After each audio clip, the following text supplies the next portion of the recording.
Welcome to Elko Live today. On behalf of the city of Elko, we have the best people in studio today. Of course, our friends from our Elko City Animal Shelter and the life-changing organization known as LASSO, the local animal shelter support organization.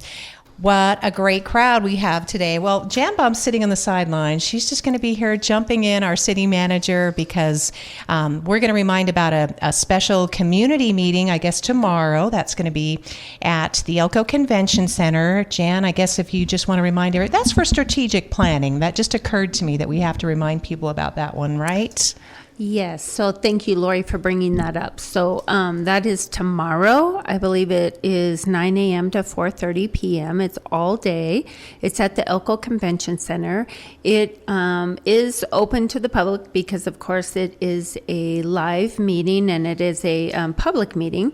There will be public comment at the beginning of the meeting and at the end of the meeting. The middle of the meeting will be primarily doing some 5-year strategic planning. It's a workshop is what it is, led by Fred Steinman. And so it'll be interesting. We'll have a lot of our management and directors, appointed officials, and elected officials there. So, and I believe that Elisa will be there. So that'll be great from the animal shelter. So every facet of the city of Elko should be represented.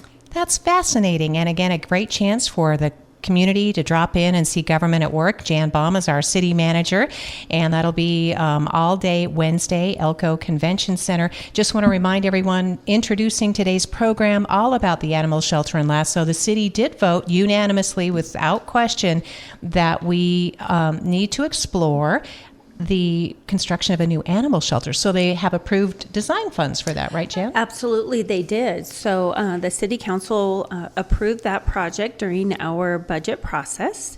And so the main portion that currently that the city of Elko city council approved was the city of Elko funding the design and site selection, that whole process, that the city of Elko will pay for that. And so it's exciting. And like you said, the local area support, I did it, Vivian, the local LASSO animals shelter support organization. I just always say LASSO. So me too. I apologize. And so I believe the way we presented it was that the city of Elko will design it, put all that together, and then LASSO will do some fundraising to help build it. And so it's an exciting project, and Vivian Wright is here from LASSO, and she has a lot of energy and a lot of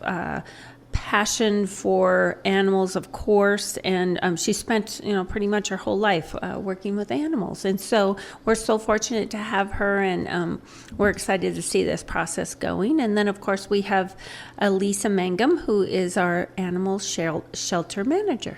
Jan Baum, thank you so much for setting us up for a great program today. We'll swing that microphone back over to Vivian. We just wanted to make sure the community knows that there is all in on the Elko City Animal Shelter replacement project. And in fact, Vivian, who's a volunteer, has been hard at work on this prospect. We're going to be talking to Vivian about how we can get involved as a community.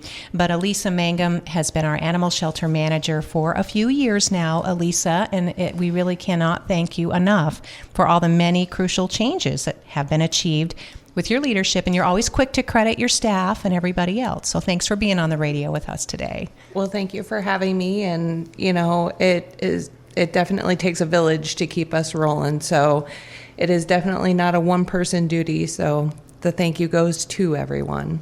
So Elisa's going to tell us a little bit more about the current situation. Again, the animal shelter has made great strides and improvements since the current facility was first constructed. I think we decided on about 1995, so it's 35 years old or more, but there is much more to do. And then Vivian's going to tell us about some current big support to get us to our goals, as well as what's ahead.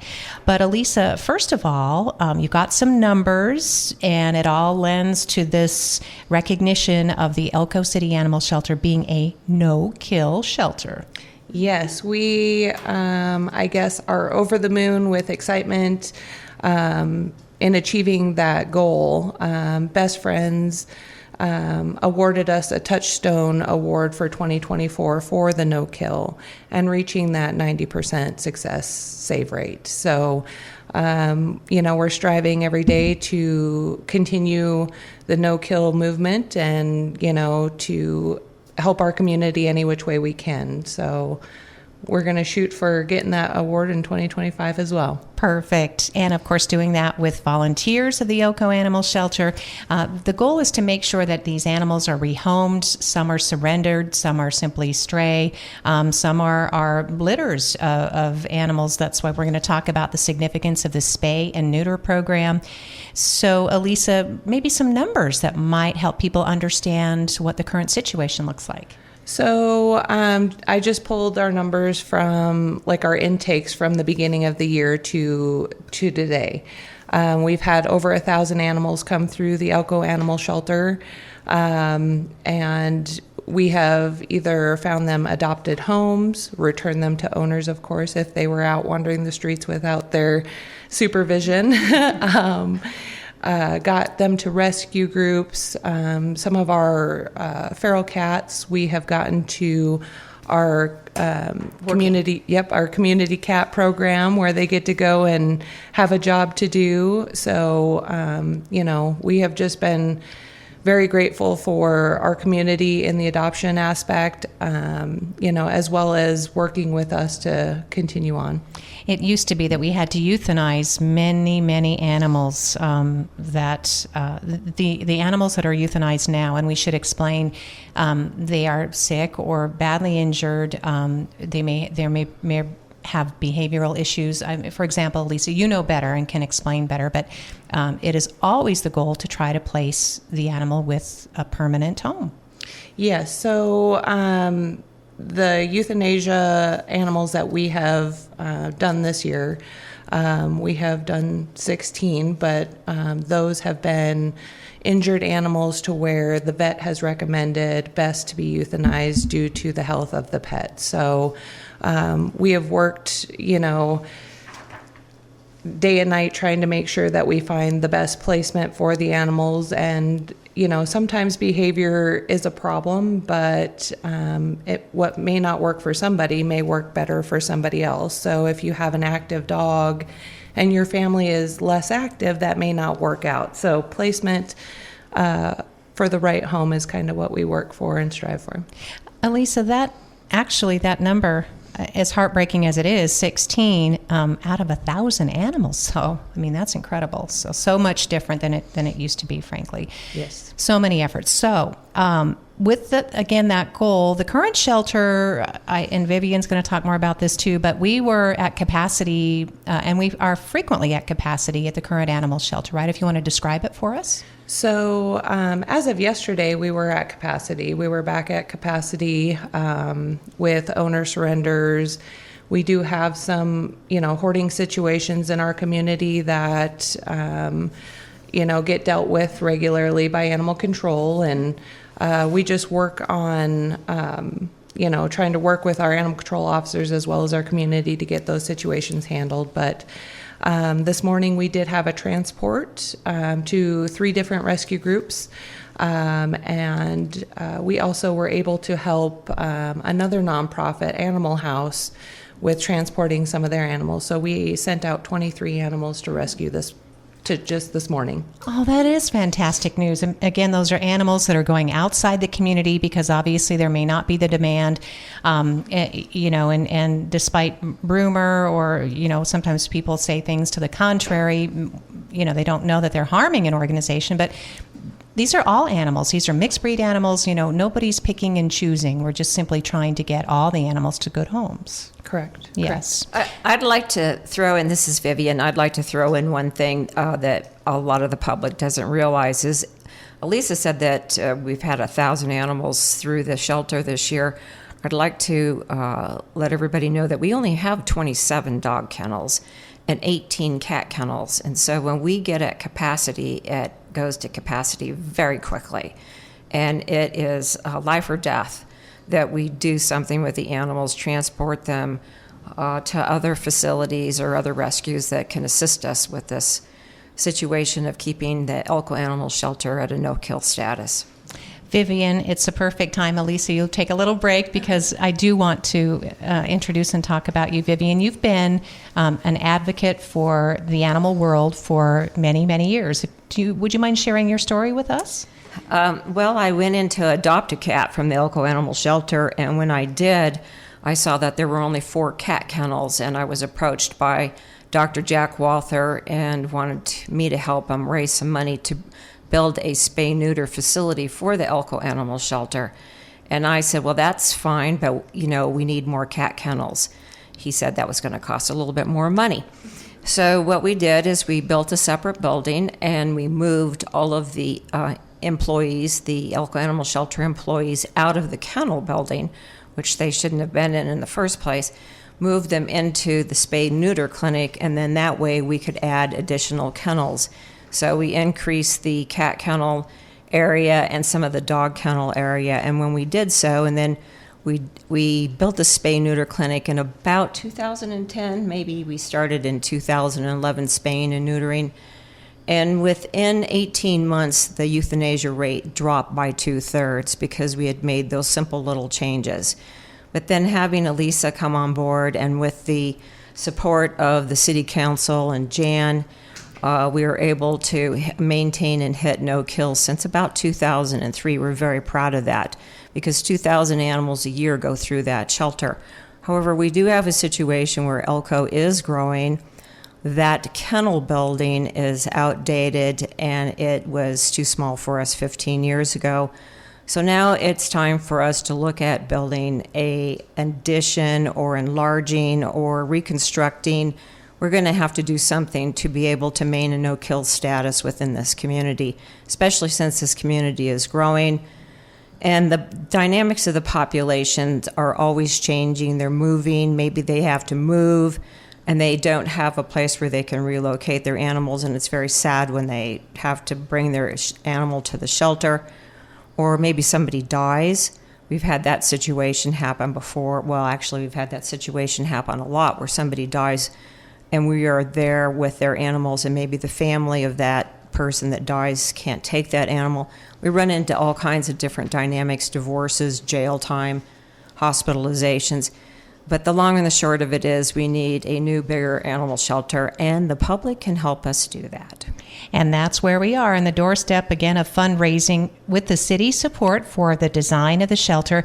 That's enabled you to go out and start soliciting some serious contributions. We want to start, though, with the recycling program because that's really taken off. You and your dog Junior are quite the social media sensation. People love seeing Junior helping you collect those cans. Yeah, well, Junior, he's our little shelter representative, and actually Mallory, one of our board members, actually takes care of Junior, but everybody wants Junior. And we started a recycling can program a long time ago, but it has just boomed and boomed. And this year alone, we have recycled over 7,000 pounds of aluminum cans, which is great. But Empire Cat has taken us to the next level. And I have a little Empire Cat hard hat sitting right in front of me on this desk to remind me how great Empire Cat is. Empire Cat has moved our recycling to the next level by donating their scrap metal to Pacific Steel, and they donate a portion of their scrap metal credits to the Elko Animal Shelter account. And other businesses out there are jumping on the bandwagon and doing the same thing, such as, and not limited to, Riverton GM, who I just heard was one of your sponsors just before we came on the air. Thank you very much, Riverton. And of course, Gallagher Ford, they're donating their scrap metal to our scrap metal program over at Pacific Steel, and I'd like to give a shout out to Pacific Steel for helping us with this, our recycling program. So the public out there, if you are cleaning up a yard and you have metal that you want to recycle, you can take it over to Pacific Steel, and just have it credited to the Elko Animal Shelter. If you're collecting cans, you can certainly drop them off at the Elko Animal Shelter, or if you have businesses where you collect cans from your employees, we're happy to take those cans off your hands. And we have other ways that you could donate to us. Of course, there's the Nevada Gold Mines Heritage Fund, and we want to give a big thank you to the employees of Nevada Gold who have been there to support us for the last 15 years. If it hadn't been for the Nevada Gold Mines Heritage Fund and the employees of Nevada Gold Mine, we would have not have been able to spay and neuter 8,500 animal shelter animals, and that's a lot of animals. And so I want to give a shout out to the Nevada Gold Heritage Fund on that. And then also you can go to our website, which is LASSO, L-A-S-S-O, Elko, ELKO.org. And you can donate right there online, or you can send a check. If you don't want to donate online, there's a lot of people out there that don't like to donate online. They want to send a check. You can send a check to P.O. Box 1333, and that's Elko, Nevada, and the zip code on that is 89803. If you don't want to send us money or recycle cans, you can adopt an animal. We would love for you to come down and see the beautiful animals that we have. Elisa just showed me the perfect cat. Just before we started this. I think I'm going to go put the Empire Cat hard hat on and take a picture. And thank you again, Empire Cat. You're the best. And also, you can volunteer. We need volunteers to help us with this project and with this organization of LASSO, and or if you want to just volunteer at the Elko Animal Shelter, you can contact the animal shelter, and you can walk a dog. So lace up your running shoes and get out there and walk one of our dogs. We've got some beautiful dogs for you.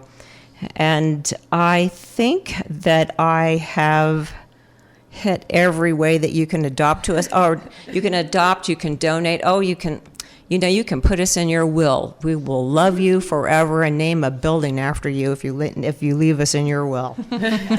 These are all amazing ideas and ways to contribute. Again, LASSO is the name of the support organization. Literally, it's in their name, the Local Animal Shelter Support Organization, known as LASSO, and that all goes to support our no-kill shelter and that effort to build the new animal shelter.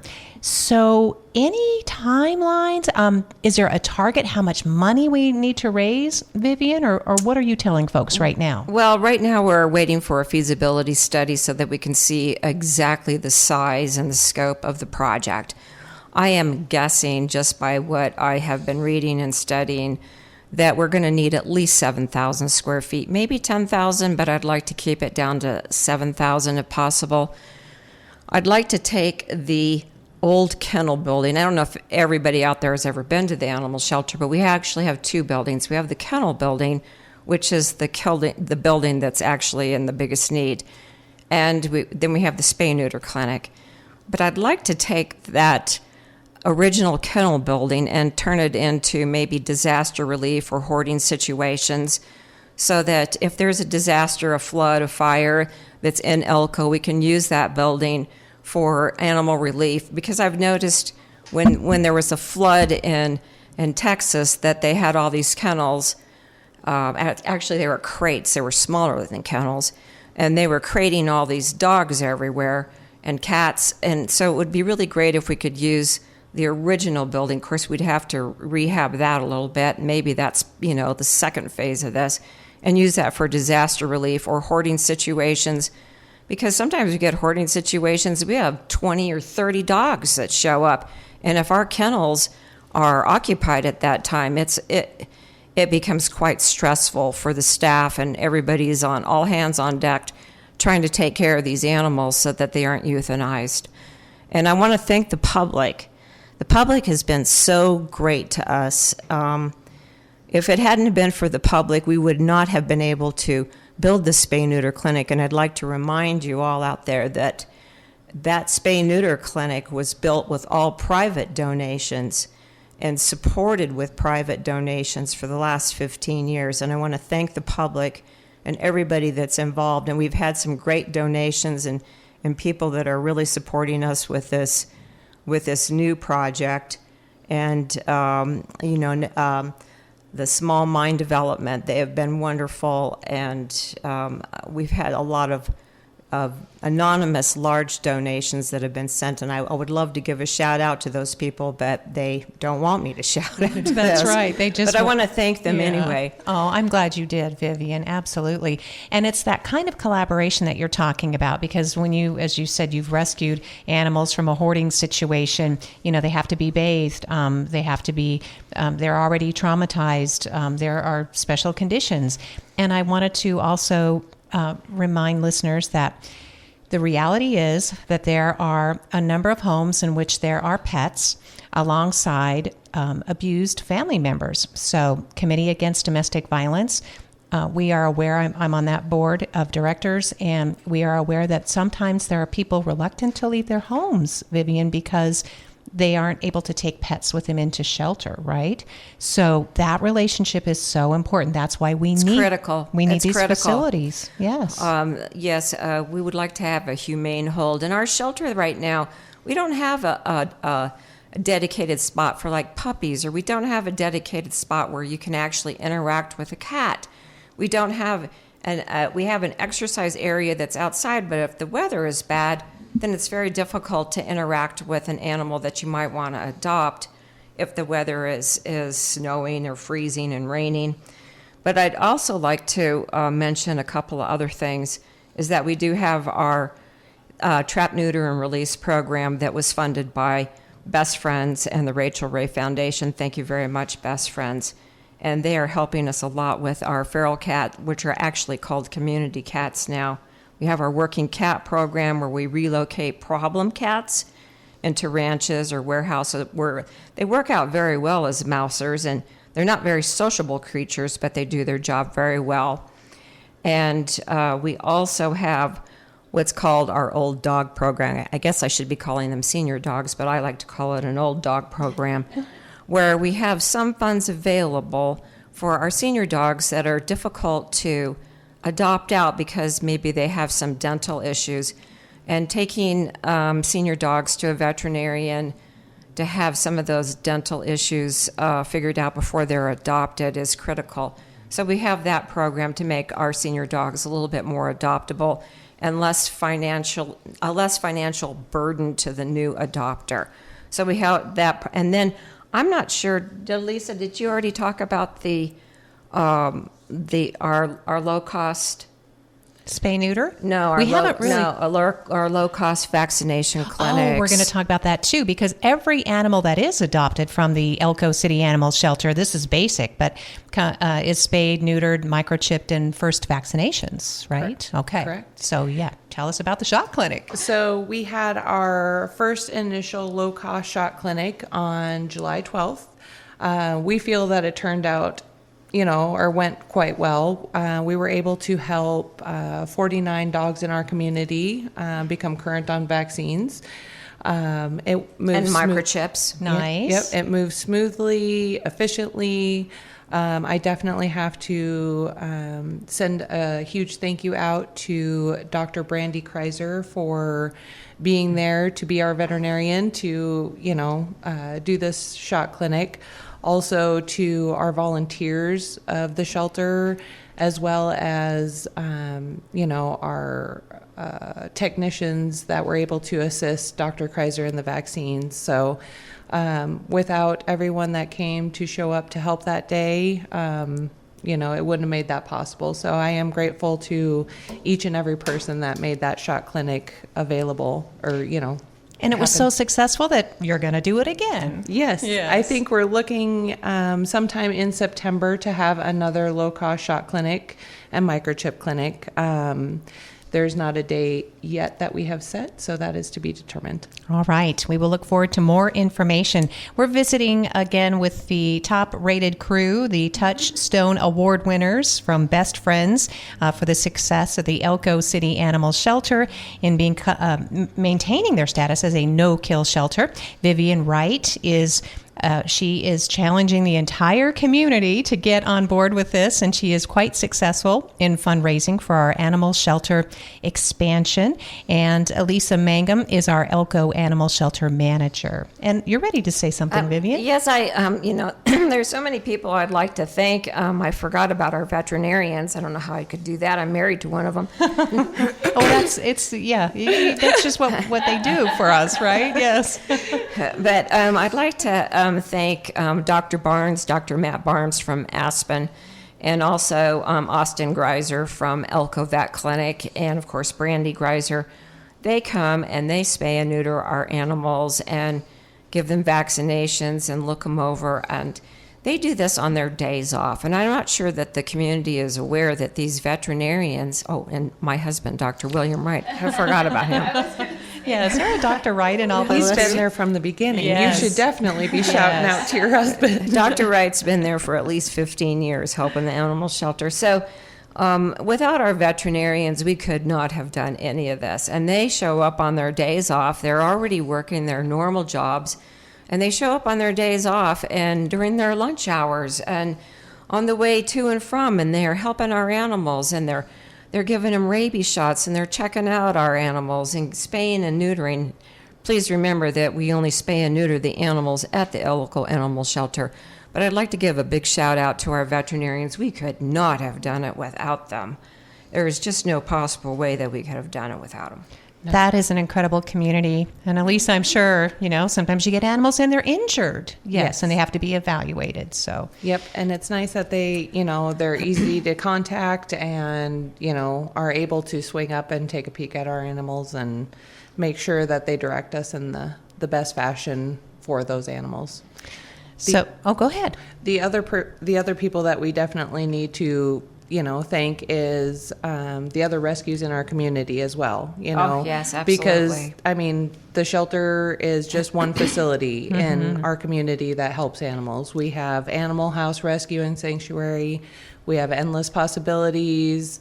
We have Feline Fix. So there's quite a few animal rescues in our area that are working towards the same goal, as well as the rescues that help us outside of town to make sure that they're emptying out these rural shelters when we don't have the resources available to us. You have pilots, you have drivers, you have people who just Yes. pay all those bills Yes. and deliver the animals. Yes, and we work very well with the other rescues. Feline Fixes has a special place in my heart.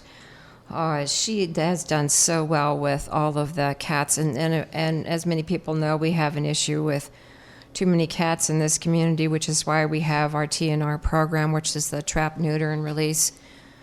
But Feline Fix has really stepped up to the plate for us. We received a cat on Christmas that was hurt, and it was just the best, friendliest cat in the world. And LASSO paid for the medical on that. But just because we pay for the medical on that does not mean we can rehab that animal. And Feline Fix has the facilities where she can actually rehab an animal for us.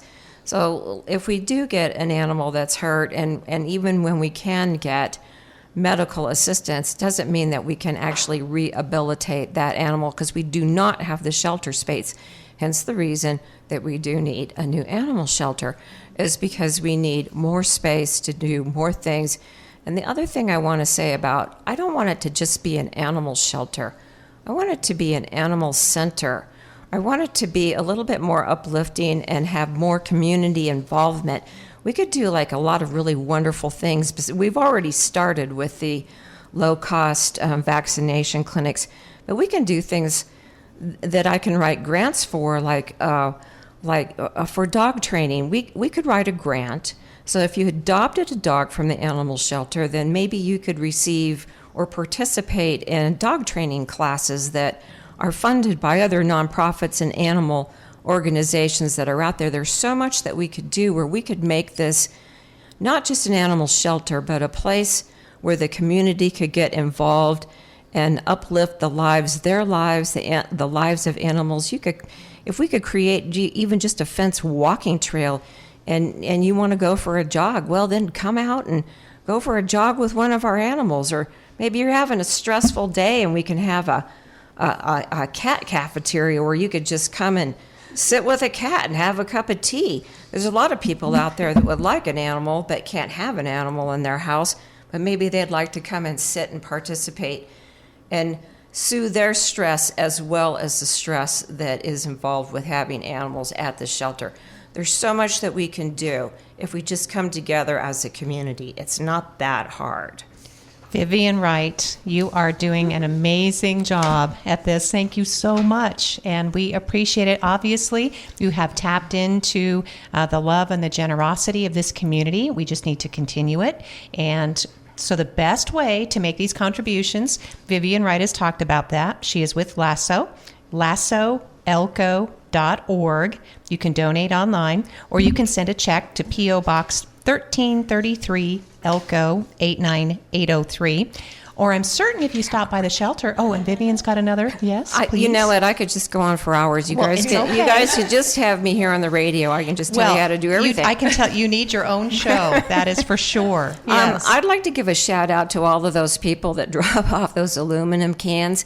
And if you could do me a favor, when you drop off those aluminum cans, if you could take a selfie of yourself, of you dropping off aluminum cans at the shelter so that we can post it on our Facebook page, because we would love to say thank you to you, because we have no idea who is dropping off the cans, and we'd love pictures of you dropping off your cans. That'd be great. If there's any businesses out of there that would like to join our scrap metal that Empire Cat has invented for us, thank you very much, Empire Cat. If you would give a shout out to us, we would love to recognize you as well. There's so many ways that you can give to the shelter. If you can dream it, we can do it. All right. Thank you, Vivian. You're awesome. Thank you. Thank you, Jan Baum, City of Elko City Manager, for inviting today's guest on the program. Elisa, we can't begin to thank you, as I said, enough, because as much love as you pour into the animal shelter, we know that you're also shielding us from a lot of the hardship that happens at the shelter, and you protect your staff. And really, we want to do everything we can to help make your job easier. So thank you, dear friend. Well, and the shelter needs to also thank Lasso and Vivian for all she does, because she keeps us lined out. As you can tell, she is very highly motivated. So we want to thank Vivian and, her tremendous everything, her goals, her, ambitions, her dreams, everything, because she is making this happen. Thanks, Elisa. Elisa Mangum, thank you. Vivian Wright, you're going to come back. You do need your own radio show. We decided. It's a thing. It's a thing. And Jan Baum, our city manager, thank you. Thank you, listeners, for joining us for today's program.